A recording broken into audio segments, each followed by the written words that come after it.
নতুন বছর ভালোভাবে শুরুর প্রত্যাশা থাকে সবারই, কত রকম পরিকল্পনাও থাকে। ভিনিসিয়াস জুনিয়রেরও নিশ্চয়ই তেমন কিছু ছিল।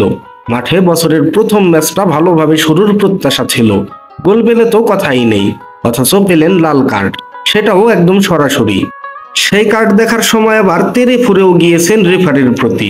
কার্ড যে কারণে দেখলেন সে দৃশ্যটাও ভালো কিছু নয়, এমনকি ফুটবলীয় কোনো কারণও ছিল না। ভ্যালেন্সিয়া গোলকিপার স্টুল দিমিত্রিওভস্কির ঘাড়ে আঘাত করেছেন। লাল কার্ড দেখার প্রতিক্রিয়ায় রিয়াল মাদ্রিদ উইঙ্গার যেভাবে রেফারির দিকে তেড়ে গিয়েছিলেন, আন্তোনিও রুডিগার তাকে না ঠেকালে কি ঘটতো কে জানে। তবে একটি বিষয় নিশ্চিতভাবেই হলো, ভ্যালেন্সিয়ার মাঠ মোস্তায়ায় লা লিগার ম্যাচে স্বাগতিকদের বিপক্ষে 2-1 গোলের জয়ে নতুন বছরটা ঠিকই ভালোভাবে শুরু করলো রিয়াল মাদ্রিদ। কিন্তু এই একই ম্যাচে রিয়ালের সেরা তারকা ভিনির বছরটা শুরু হলো মেজাজ হারানো, প্রতিপক্ষকে আঘাত করা, লাল কার্ড দেখা এবং পরে দুঃখ প্রকাশের মাধ্যমে।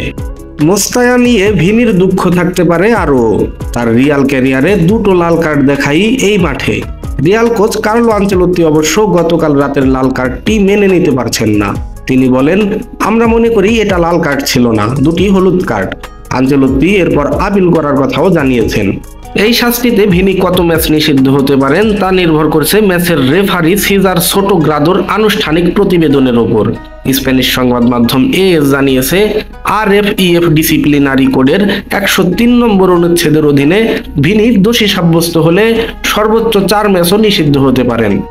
রেফারি সোটোগ্রাদো ভিএআর মনিটরে ঘটনাটি দেখার পর ভিনিকে সরাসরি লাল কার্ড দেখান। মেজাজ হারিয়ে তখন রেফারির প্রতি তেড়ে ফুরে যান ভিনি। রুডিগার ও দানি সেবায়াস তখন ভিনিকে ধরে সেখান থেকে সরিয়ে টানেল পর্যন্ত পৌঁছে দেন। ভিনির আচরণকে মারাত্মক হিসেবে দেখা না হলে শাস্তি কমে 2 থেকে 3 ম্যাচের নিষেধাজ্ঞা হতে পারে।